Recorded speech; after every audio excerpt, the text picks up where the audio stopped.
you should be able to describe various radar controls and their functions, their correct settings, and their limitations. Furthermore, you should be able to set up various radar presentation modes and describe their main advantages and disadvantages.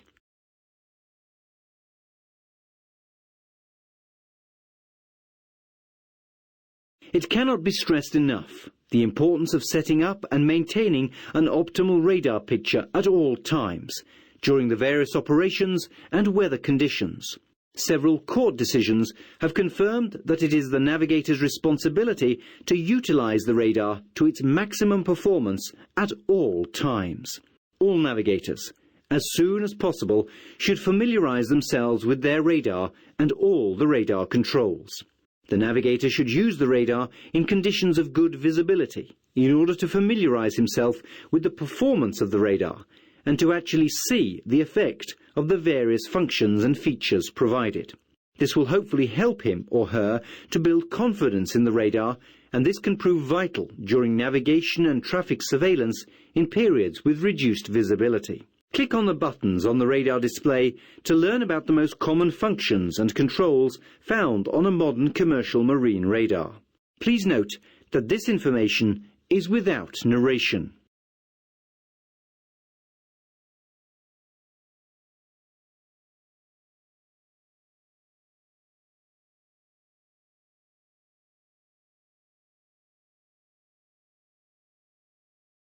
Click on the buttons.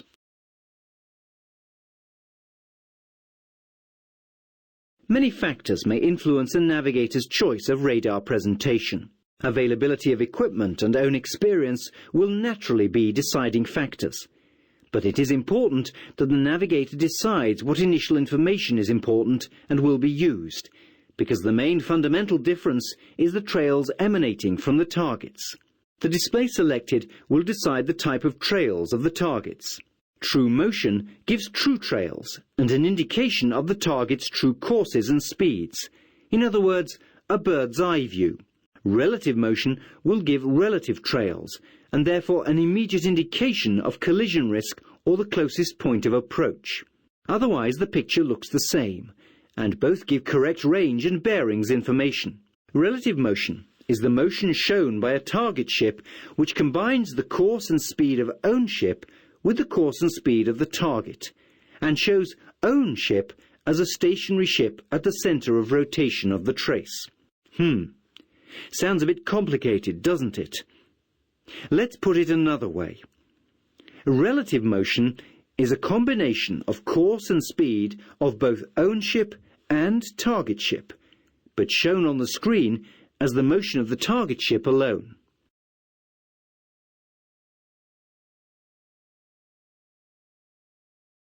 Relative motion gives collision risk immediately, but to determine the other ship's course and speed, you need to plot. True motion gives the other ship's course and speed immediately, but to determine collision risk, you need to plot. The decision is, what is needed first? Here is an example.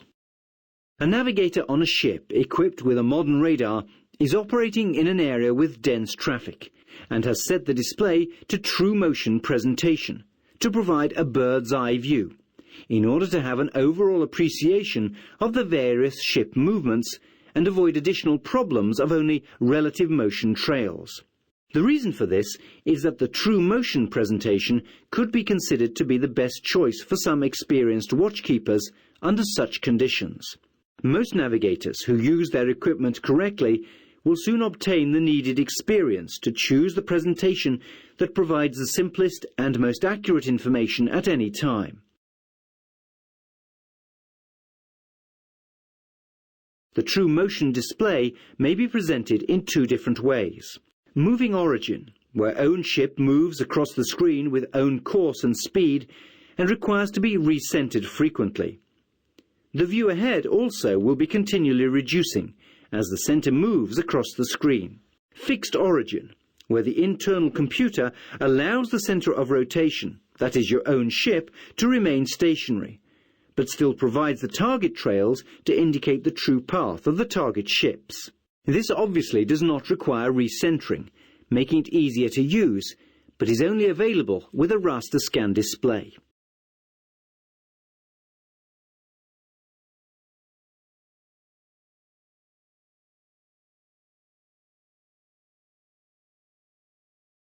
The range accuracy of a marine radar is high. Range can be measured on the radar screen, with reference to fixed range rings equally spaced around own ship's position.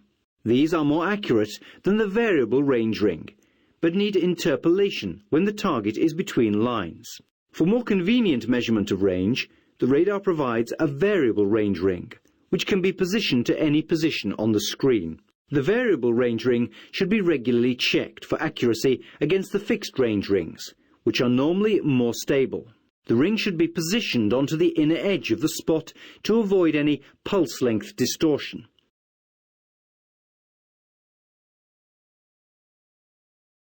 The bearing accuracy of marine radar is also very high, but not as accurate as the range rings. Always place the bearing marker precisely through the center of the spot to reduce any beam width distortion and other inherent inaccuracies of the display. The factors relating to the inherent limitations of the bearings are beam width distortion, which can be partly eliminated by a temporary slight reduction in gain.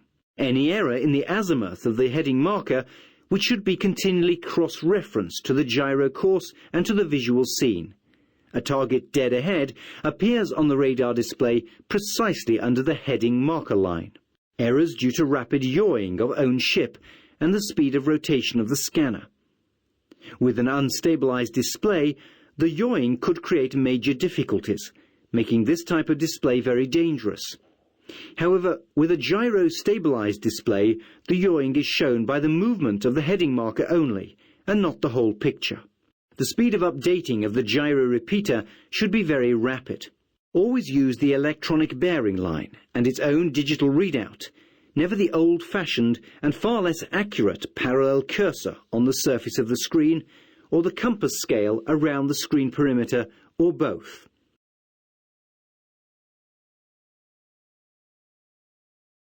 Always read and follow the radar manufacturer recommendations for use and maintenance of the radar equipment. This will save you time and ensure proper use of the equipment. A setting up routine should at least include the following steps. Switch on the set to standby.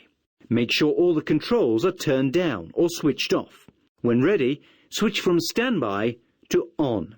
Adjust the brilliance and brightness to illuminate the screen to correct brightness. Adjust the gain to slightly speckled background. Adjust the tune control for maximum of echoes and set it to automatic frequency control, or AFC. Adjust the heading to the heading of the master compass.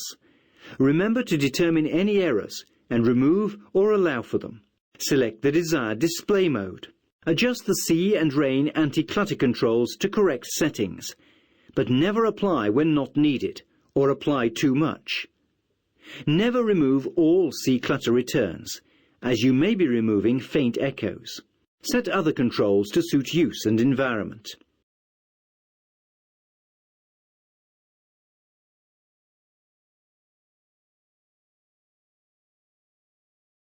Understanding the trails associated with each display mode is vital to be able to use the radar effectively. Let's see how choice of display mode affects radar presentation of the same traffic situation. Click on the buttons to view the displays.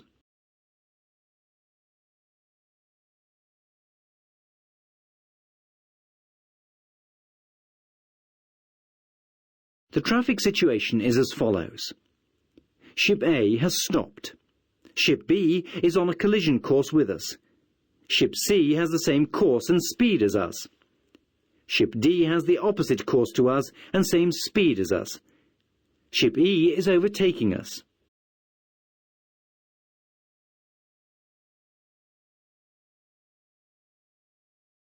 The traffic situation is as follows.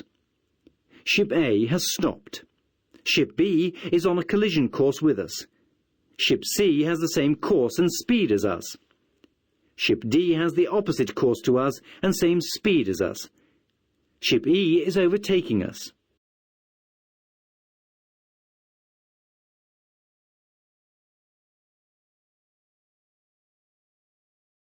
The traffic situation is as follows. Ship A has stopped. Ship B is on a collision course with us. Ship C has the same course and speed as us. Ship D has the opposite course to us and same speed as us. Ship E is overtaking us.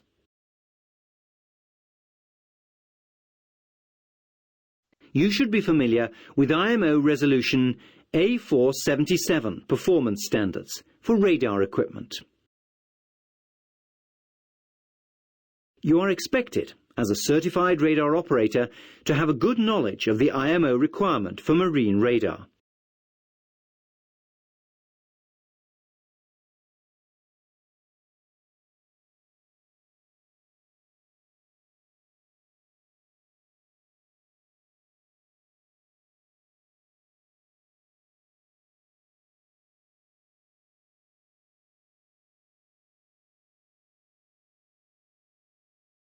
You should be able to demonstrate the principles of plotting. Furthermore, you should be able to plot radar targets and calculate their course, speed, closest point of approach, time to closest point of approach, and aspect. And finally, you should be able to recognize what the effect of changing own ship's course or speed, or both, will have. Even though the introduction of ARPA has sometimes reduced the necessity for manual plotting, the actual plotting skill and a full understanding of how and why plotting is still very important is essential. The following pages are to ensure an understanding of the principles of plotting and to maintain competence in manual plotting techniques. The main purposes of plotting are to determine whether danger of collision exists and how close a target will pass off own ship and how much time remains before this will occur. The terms closest point of approach and time to closest point of approach are used to identify this data, and the terms are commonly abbreviated to CPA and TCPA respectively. Determine the course, speed and aspect of the other ships. Estimate the most favourable course of action to avoid a close quarter situation with other ships. There are many different methods for manual plotting. One can be as good as another. The important thing is to fully understand and feel competent and confident with the method used and the calculated results.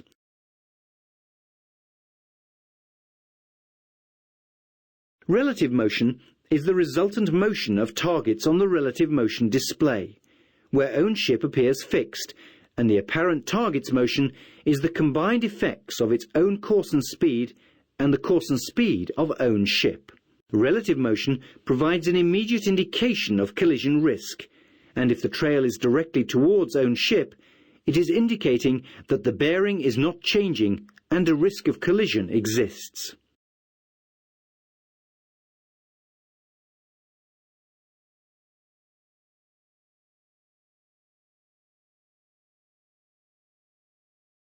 Relative course is defined as the target course relative to own ship, as deduced from a number of measurements of its range and bearing on the radar, and expressed as a heading. The actual relative course is not as important as knowing the CPA and TCPA, which is related to this relative motion. Relative speed is defined as the target speed relative to own ship, as deduced from a number of measurements of its range and bearing on the radar, and expressed as a speed in knots. A ship which is abeam and travelling on the same course and speed as own ship will remain in the same position continually and have a relative speed of 0 knots.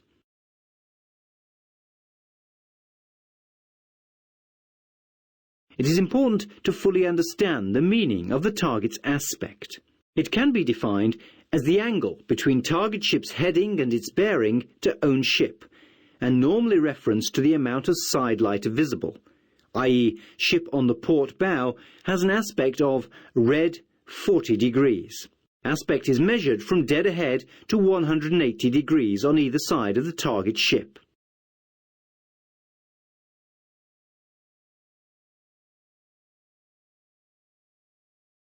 Heading is defined as the direction in which the bow of a ship is pointing, expressed as an angular distance from north.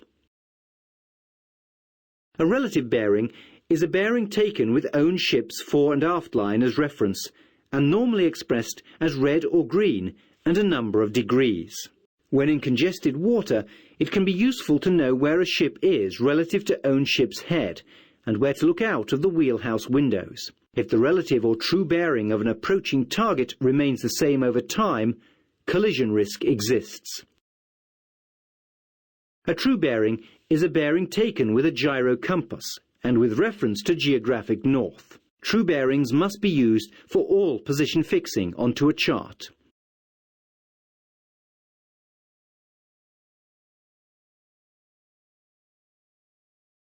Closest point of approach, or CPA, is defined as the shortest distance that will occur between own ship and a target. It is the perpendicular distance from own ship to the relative motion line. CPA must not be mixed with the point where a target crosses own ship's heading, often referred to as bow crossing position, or point. BCP is the usual abbreviation for bow crossing position, or point. Time to closest point of approach, or TCPA, is the time estimated, as measured along the relative motion line, from its present position to the closest point of approach.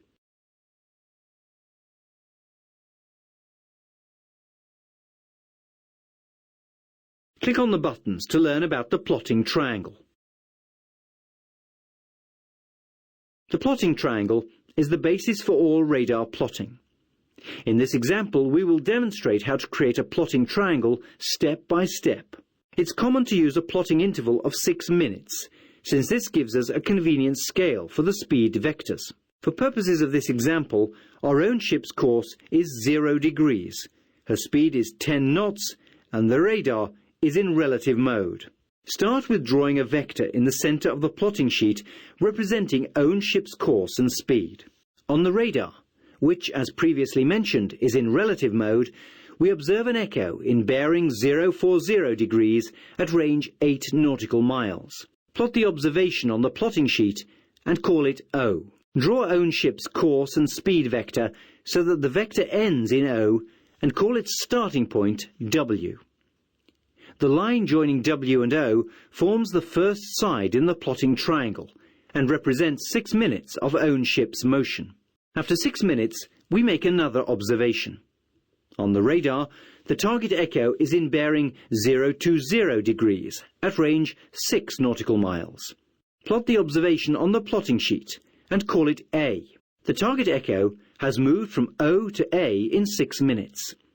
This side of the triangle is the relative movement of the target and corresponds to the movement of the echo on the radar display. Join points O and A and extend the line beyond point A. Finally, we join points W and A. The direction represents the target's true course and the length represents the speed. We have now created a plotting triangle.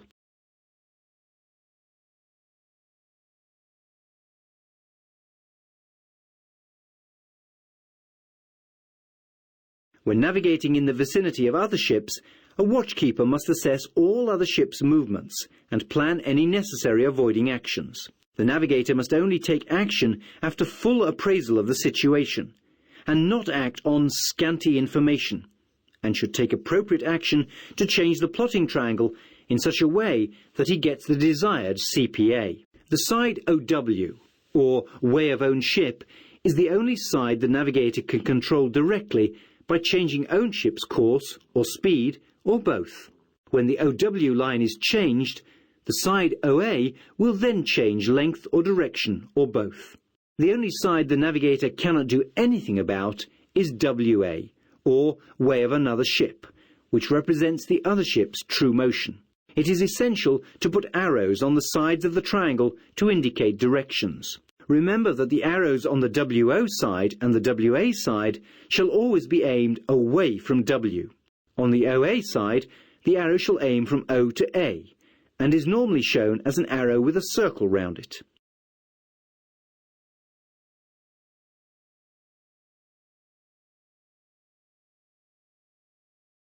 Click on the buttons to learn about the manoeuvring board.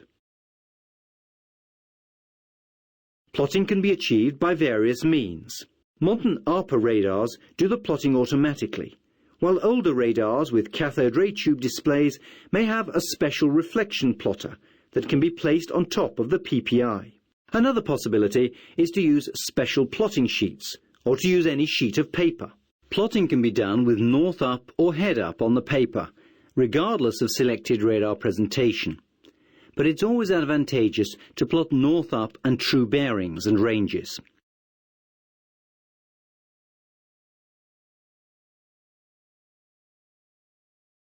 In the following examples, the plotting is based on information from a relative motion display, though it could equally be true motion, as only the range and bearing is taken from the radar display, and these will be the same on both displays. In this first example, plotting with head up will be explained. Own ship is stationary, so her speed is 0 knots, and her heading is 0 degrees.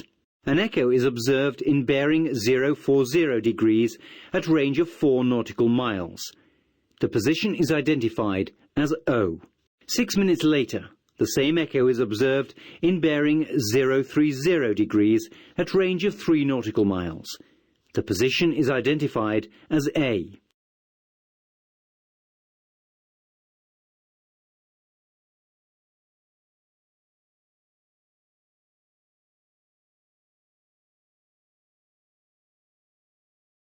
In this example, we will calculate the target's course, speed, CPA and TCPA. The target's course and the relative course are the same since own ship is stopped and the OW line is nil. The target's course is obtained by parallel shifting the target course line through the plotting centre and reading the course from the scale, in this case 246 degrees.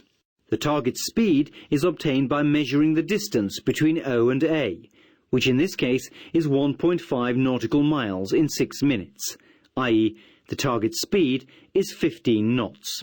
The target CPA is obtained by measuring the distance from own ship to the closest point of the relative motion line, which is 1.6 nautical miles. The target's TCPA is obtained by measuring the distance from A to CPA, which is 2.5 nautical miles, which corresponds to 10 minutes.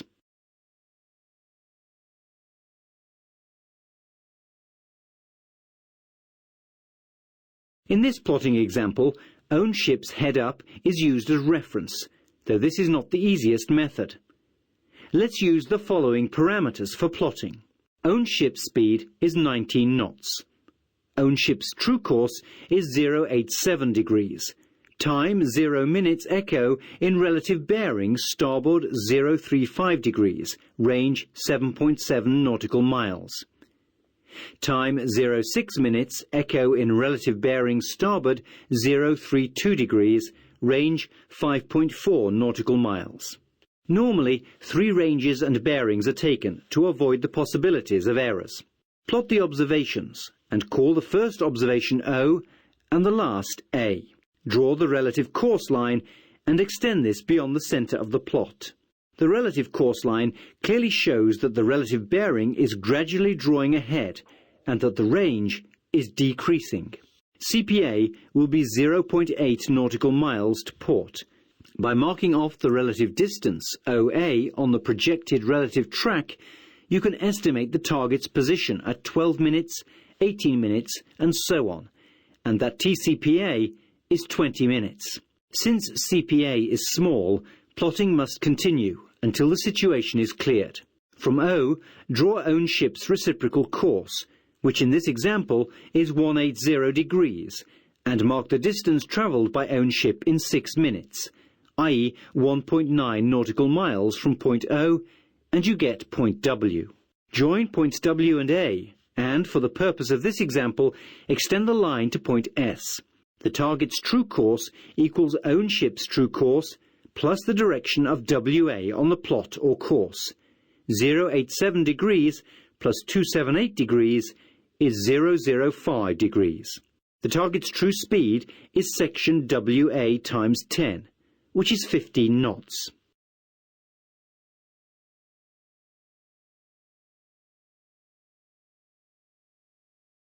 Let's use the previous example, where the target has a CPA of 0.8 nautical miles as the starting point for this example, where we will plan an avoiding action, and our aim is that the target should have a CPA of 2 nautical miles. Therefore, the point of contact of the extended OA line should be on the 2 nautical miles range ring. However, the plotting will take some time, so we plan for a change of course or speed to take place in a couple of minutes' time. We plan to make an alteration at time 09 minutes. Draw a line from point 09 to the 2 nautical miles range circle at point P1.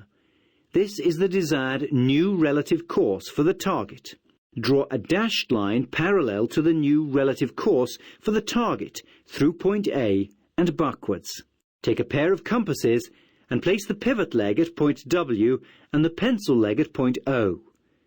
Use the way of own ship line as radius and draw an arc from point O to the right.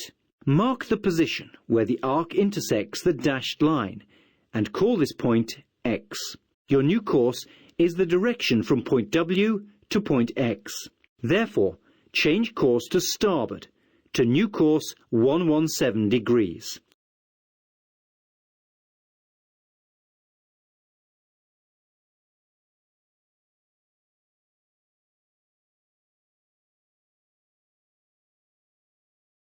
If a change of speed is preferred as an alternative to turning to starboard, the new speed to achieve the same result can be deduced as shown on the plotting diagram. This assumes the alteration of speed takes place at 09 minutes and is immediately effective. A change in speed is represented by the segment labelled New Speed from point W to the new speed mark, normally identified as point 01. If your own speed from time 09 minutes is reduced to 11 knots, the target will pass with a CPA of 2 nautical miles on your port bow.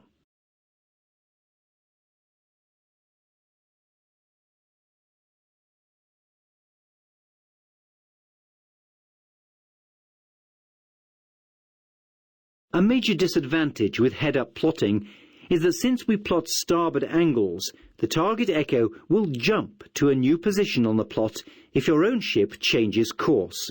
This means that you have to start a completely new plot, and therefore this type of plotting is not recommended.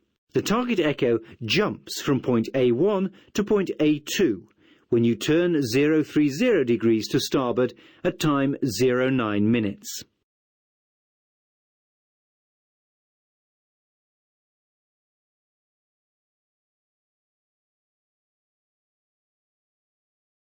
When plotting north up, true bearings are plotted and no calculation is required before these bearings can be marked on the plotting sheet. Though the type of plot can be different to the display in use, it should be remembered that the main advantages of using the stabilized radar display presentation is the change of own ship's course will not change target positions on the radar screen. More accurate true bearings can be taken, and the trails can be used to show useful information, and not just the yaw of own ship. The arrow on the graded circle indicates own ship's course, and the example is the same as used for head-up plotting.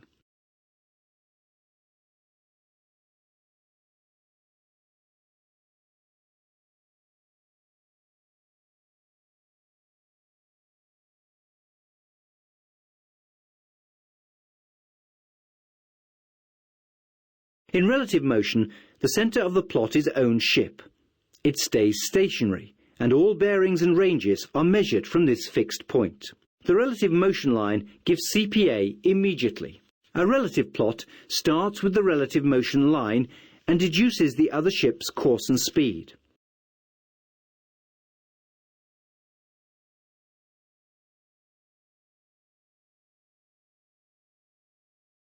True plotting has the advantage that it gives a natural and easily understood picture of the course of events.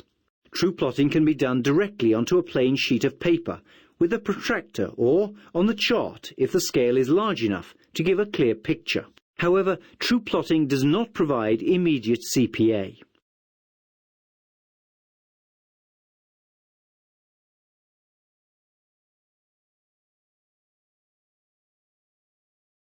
Draw your ship's projected track on the paper or chart and on that track mark the ship's position at regular intervals.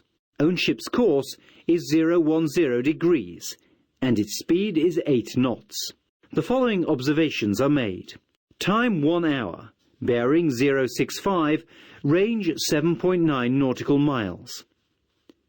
Time 1 hour 3 minutes, bearing 064.5, range 7.2 nautical miles.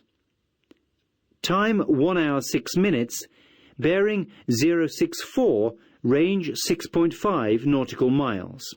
At time 1 hour, own ship's position is C, and at time 1 hour 6 minutes, the position is C1. Points W and A are then joined with a line to form a track. This track shows that the true course of the target was 285 degrees. The distance the target travelled in 6 minutes was 1.2 nautical miles, making its true speed 12 knots. To determine CPA, the plotting triangle must be completed to determine the relative track and the CPA. Dashed lines connect positions of both own ship and target at identical times.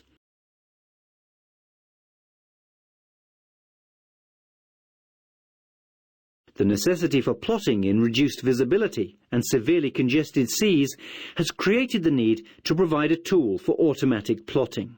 This required the creation of various plotting aids, and eventually the development of the Automatic Radar Plotting Aid, or ARPA for short.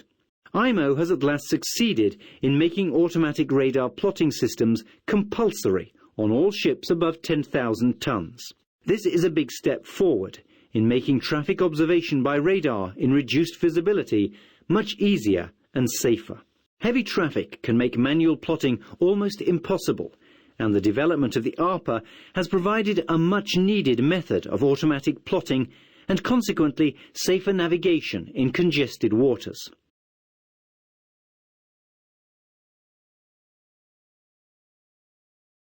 There are many possible sources of error in manual plotting. Here are the most important ones. Errors in plotted bearings and distances. Error in timing between plots. Error in the speed input. Errors in the radar compass heading. Manoeuvring of own ship. Unstable steering, yawing, and so on. Even small errors in one or several of these parameters can cause large and dangerous errors in the plot calculations. Always check these parameters as thoroughly as possible in order to reduce the possibilities for nasty surprises during manual plotting work. It is always worth remembering that on a relative plot, if the bearings and ranges are correct, the CPA and the TCPA are correct, even if errors in the OW line may create errors in the target information. The usual method of deciding whether a collision danger is present is by taking a series of bearings. If the bearing does not change, then risk of collision exists. This will still be the same on the radar as with visual bearings, and can be achieved by plotting and by just leaving the electronic bearing line on the target in question. However, the use of bearings is dependent on them being accurately taken and accurately plotted. In this example, an echo is wrongly plotted, bearing 030 degrees at range 8 nautical miles. The target's correct bearing is 030.5 degrees. The next echo bearing is erroneously observed to be 031 degrees at range 7 nautical miles. The correct bearing is now 030 degrees. The calculated CPA is 1.1 nautical miles to starboard and astern of own ship, but the correct CPA is only 0.4 nautical miles to port, with crossing just ahead of own ship. If this situation is allowed to develop, a very dangerous situation may soon occur.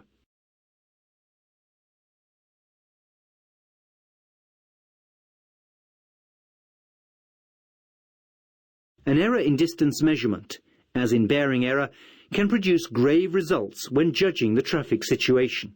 For example, an echo bearing is taken at 030 degrees at range 7.7 nautical miles, while the target's actual bearing is 030 degrees at range 8 nautical miles.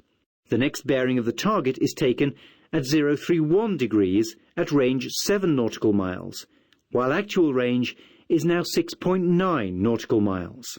The solid line through points V1 and V2 indicates the correct passing distance, which is a CPA of 0.4 nautical miles. The broken line through points P1 and P2 indicates the calculated passing distance, which indicates a CPA of 1.2 nautical miles. This type of error also shows the importance of having at least 3 bearings and ranges in a plot to show up any inaccuracies.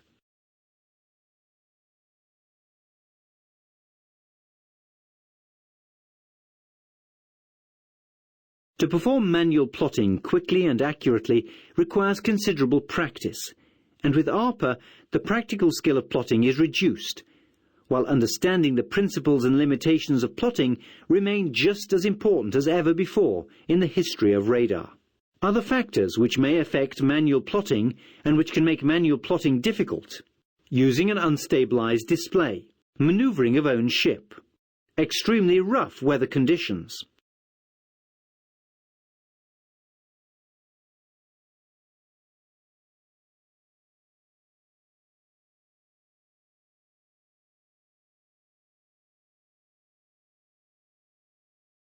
VHF communication is a way to make one's intentions clear to another ship and to arrive at an unambiguous decision about avoiding tactics.